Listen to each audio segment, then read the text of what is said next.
রাধা রাধা বন্ধুরা, আমার ডেলি ব্লগে তোমাদের সবাইকে স্বাগত। তোমরা কেমন আছো? আমি খুব ভালো আছি, তোমাদের ভালোবাসা। তো বন্ধুরা দেখো আজকে কী রান্না করেছি। আজকে করেছি চিংড়ি মাছ দিয়ে আর লাউ, আলু আর পোস্ত দিয়ে একটু চচ্চড়ি। তো দেখো কীভাবে করলাম একটু তোমাদের সঙ্গে শেয়ার করি। চিংড়ি মাছগুলো কেটে ধুয়ে নুন হলুদ মাখিয়ে তার ভেজে তুলে নিয়েছি। তারপর আমি কড়াতে দিয়েছি একটু জিরে আর তেজপাতা ফোড়ন দিয়ে নাড়াচাড়া করে তার মধ্যে দিয়েছি লাউটা আর আলুটা দিয়ে ভালো করে নাড়াচাড়া করে এটার মধ্যে আমি দিয়ে দিয়েছি নুন, হলুদ, লঙ্কার গুঁড়ো আর দিয়েছি একটু টমেটো দিয়ে ভালো করে তরকারিটা কষিয়ে নিয়ে নাড়াচাড়া করে কষিয়ে নিয়ে তার মধ্যে আমি চাপা দিয়ে দিয়েছি।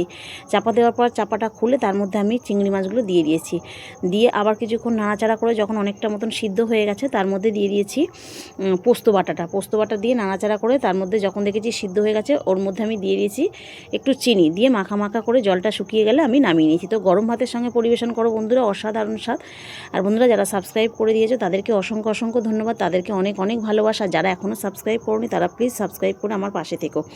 আর বন্ধুরা প্লিজ যারা লাইক কমেন্ট শেয়ার করবে তাদের কমেন্ট নাম আমি পরের ভিডিওতে উল্লেখ করব। তোমরা ভালো থেকো, সুস্থ থেকো।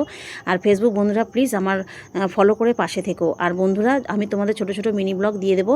আর তোমরা আমাকে সাপোর্ট করো বন্ধুরা। তোমাদের সাপোর্ট ছাড়া এগিয়ে যাওয়াটা কোনোভাবেই সম্ভব না। প্লিজ প্লিজ বন্ধুরা তোমরা আমাকে সাপোর্ট করো। আর বন্ধুরা আমার হোম ডেলিভারির বিজনেস আছে, যদি কারোর হোম ডেলিভারি লেগে থাকে তো আমাকে কমেন্ট করো, সেটাও আমি কমেন্টের মাধ্যমে বলে দেবো। আর যদি ছোটোখাটো অনুষ্ঠানেও অর্ডার দিতে চাও সেটাও কমেন্টের মাধ্যমে তোমাদেরকে বলে দেবো। তো তোমরা ভালো থেকো, সুস্থ থেকো আর আমাকে এইভাবে সাপোর্ট করে যেও। তোমরা ছাড়া আমি